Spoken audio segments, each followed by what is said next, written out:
नमस्कार, मैं हिमांशु मिश्रा हिंदू राष्ट्र 3.0 पे आप सबका स्वागत करता हूं। साथियों, इस समय हमारे देश में महाकुंभ का पर्व बड़ी धूमधाम के साथ चल रहा है। देश के साथ साथ विदेशी लोग इस समय महाकुंभ में आ रहे हैं स्नान करने। अपने मान्यताओं के अनुसार लोग यहाँ पे आ रहे हैं, लेकिन ये महाकुंभ इतना विशेष क्यों है? क्यों इतना विशेष है? क्यों लोग इतना दूर दूर से आ रहे हैं?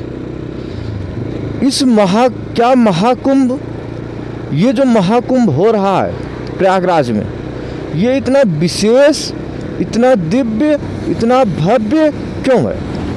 आखिर सरकार इसके पीछे इतनी भव्यता के साथ क्यों लगी है? क्योंकि नासिक में भी लगता है, उज्जैन में भी लगता है, हरिद्वार में भी लगता है। आखिर प्रयागराज को लेके लोगों में इतना उत्सुकता क्यों है? लोग क्यों आ रहे हैं? 40 से 50 करोड़ लोग क्यों आ रहे हैं? उसके पीछे का कारण है। वो कारण आप खुद जानेंगे, खुद समझेंगे, खुद उस पर विश्लेषण करेंगे। आप जब खाली समय में बैठिए तो एक बार जरूर सोचिए, आखिर प्रयागराज महाकुंभ इतना विशेष क्यों है? आखिर इतना विशेष कुंभ क्यों है प्रयागराज? आखिर 2 से 3 नदियों का संगम, और तीसरी नदी विलुप्त हो गई। लेटे हुए हनुमान जी, श्रृंगारपुर, बेड़ी माधव, अरब शंकरी, महर्षि दुर्वासा, अवंतिका देवी, अरैल घाट, सरस्वती घाट, आखिर इतनी दिव्यता के साथ प्रयागराज में कुंभ क्यों मना रहा है? आखिर सरकार ने प्रयागराज को एक नया जिला घोषित क्यों कर दिया? कुंभ महाकुंभ नगर प्रयागराज को अस्थायी रूप से 76वां जिला है, लेकिन ये बहुत कुछ कहता है। ये महाकुंभ नगर जिला जो बना है, ये एक सनातनियों का एक जिला है, जहाँ पे सिर्फ सनातनी है। मुस्लिम मुक्त जिला है। भारत का पहला ऐसा जिला है जहाँ पे एक भी मुस्लिम नहीं है। सनातनी महाकुंभ हो या राम मंदिर हो, इसमें एक हुए। महाकुंभ में देखिए किस तरीके से महाकुंभ का आयोजन 13 जनवरी से था, और उसके पहले से ही आप सोचिए 2 महीने पहले से जिस तरीके से महाकुंभ को विश्व के पटल पे रखा गया। योगी आदित्यनाथ बराबर महाकुंभ पहुंचते रहे महाकुंभ नगर जिला में। उसके बाद महाकुंभ नगर जिला में देश के प्रधानमंत्री श्री नरेंद्र मोदी भी पहुंचे, और उन्होंने जिस हिसाब से महाकुंभ को विश्व के स्तर पे रखा, विश्व के पटल पे रखा, विश्व के मंच पे रखा, वो सिर्फ लोगों को ये बताना नहीं था कि आप आइए महाकुंभ नहा के जाइए, पाप को धुल के जाइए।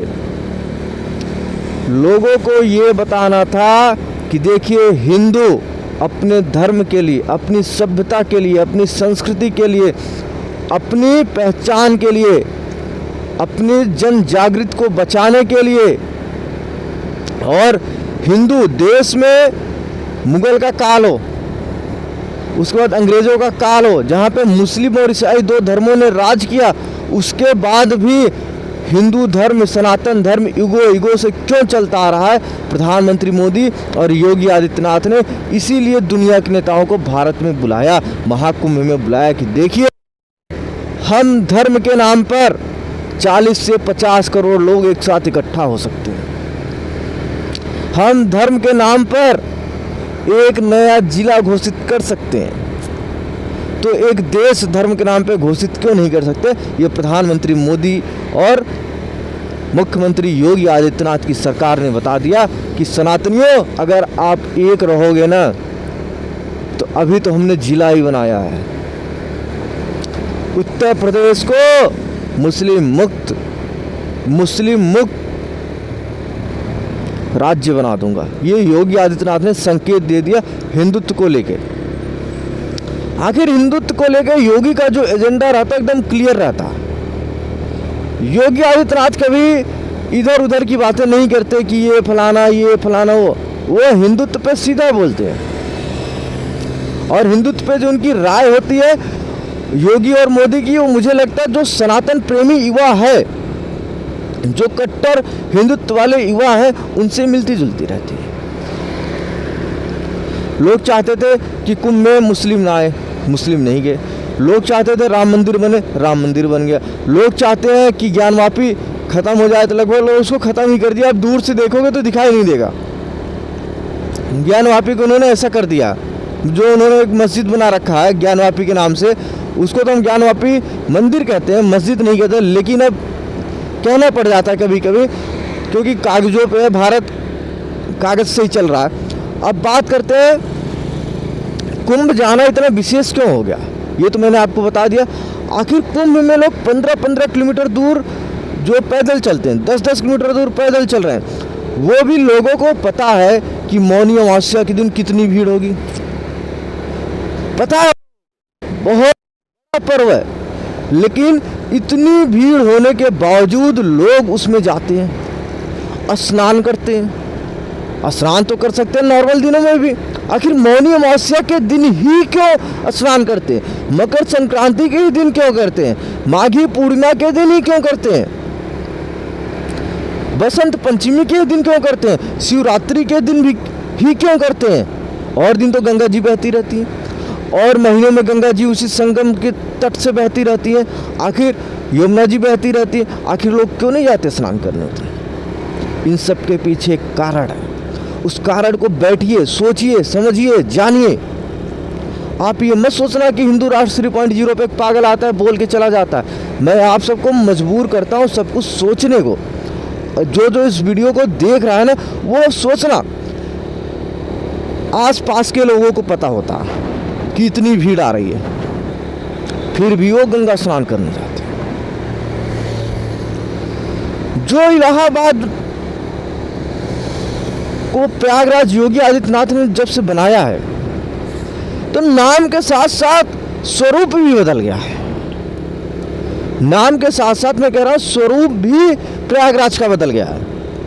मुझे याद है, मुझे बहुत अच्छी तरीके से याद है कि मेरी दादी वहीं प्रयागराज के आसपास की है। तो जब मैं उनके अपने पापा की मामा के घर जाता हूँ, तो वो लोग आज भी और पहले भी कभी उन्होंने ये नहीं बोला कि इलाहाबाद जाना है। वो यही कहते थे प्रयाग जाना है, त्रिवेणी जाना है, दुर्वासा जाना है। मतलब वो, और मेरी बड़ी मम्मी के घर वाले वो आज भी ये कहते हैं प्रयाग जाना है, और पहले भी यही कहते थे प्रयाग जाना, शहर जाना है। मम्मी मेरी कहती है कि उनके घर से प्रयागराज लगभग पड़ता है 30 किलोमीटर, लेकिन जब वो बचपन में थी गंगा स्नान करने पैदल ही चल देती थी। हमारा प्रयाग, हमारे जितने तीर्थ स्थल हैं, ये अगर कोई ये समझ रहा हो कि हमने ऐसे ही बना दिया, हमने ऐसे ही चादर रख दी, हमने ऐसे ही कर दिए, तो ऐसा कुछ नहीं है। सनातन था, सनातन है, सनातन रहेगा।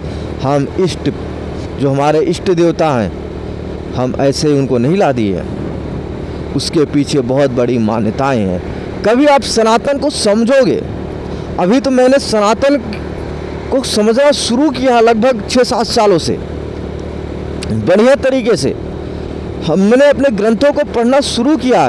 क्या आपने ग्रंथों को पढ़ना शुरू किया? आप भी ग्रंथों को पढ़ना शुरू करिए, क्योंकि ग्रंथ पढ़ना बहुत ज़रूरी है। हमारे वेद हैं, उपनिषद हैं, गीता, श्री रामचरितमानस के किताब, आप इन सब को एक बार पढ़ो, और इन सब को पढ़ो, फिर देखिए आपके जीवन में बदलाव आता है कि नहीं। हनुमान चालीसा का पाठ करो। मैं आपको अपने जीवन की कहानी बताता हूँ। एक बार मैं ईयरबड्स लगा के और हनुमान चालीसा सुनते हुए सड़क से जा रहा था, और मैं सड़क को क्रॉस करने लगा। बस बहुत दूर थी, मैंने भी बस को नहीं देखा, और बस वाला शायद मोड़ रहा था। बस वाले ने मुझे पीछे से धक्का दिया, मुझे पता तक नहीं चला कि उसने धक्का दिया। फिर बस वाला उतर के आया, भैया चोट तो न लगी? मैंने कहा चोट तो मुझे लगी ही नहीं, लेकिन उसकी बस 5 से 7 मिनट तक स्टार्ट नहीं हुई थी। अब वो दिव्य शक्ति कौन, इतना तो मुझे नहीं पता, क्योंकि एक सामान्य सा मनुष्य हूँ मैं, लेकिन मैं इतना समझता हूँ कि हमारे हनुमान चालीसा में जितनी शक्ति है, हमारे सनातन धर्म के देवी देवताओं में जितनी शक्ति है, शायद ही किसी अन्य धर्म में हो। हम सत्य सनातन को मानने वाले राष्ट्रवादी लोग हैं। मैं कहता हूँ हिंदू राष्ट्र 3.0 से आप लोग भी जुड़िए और प्रयागराज में डुबकी लगा के आइए। ये इतना बढ़िया मौका, इतना अद्भुत मौका ना, आपकी पीढ़ी दर पीढ़ी बीत जाएगी। लगभग 144 साल के बाद ऐसा मौका आएगा। अगर आप कहीं नौकरी कर रहे हैं, कहीं चाकरी कर रहे हैं या कुछ अलग काम करें, तो 1-2 दिन की आप छुट्टी लेके जाइए और संगम स्नान करके आइए। क्योंकि जो संगम का ये स्नान है, ये पुण्य स्नान है, पावन स्नान है, आपके जीवन में ये बार बार नहीं आने वाला है। एक बार आ गया, अब 144 साल बाद दोबारा ऐसा महा दिव्य कुंभ आने वाला है। और सरकार ने इसी का फ़ायदा उठाया, क्योंकि ये सनातनी सरकार है, हिंदुओं की सरकार है। जो पार्टी की एक गाइडलाइन है हिंदुत्व प्रथम, उनकी सरकार है, इसलिए उन्होंने इतने भव्य और दिव्य कुंभ का आयोजन किया है। आप सबको क्या लगता है, क्या आप कुंभ नहाने जा रहे हैं? क्या आप कुंभ नहाने जा रहे हैं? अगर कुंभ नहाने आप जा रहे हैं तो कमेंट बॉक्स में बताइए, जी हाँ हम कुंभ नहाने जा रहे हैं। धन्यवाद।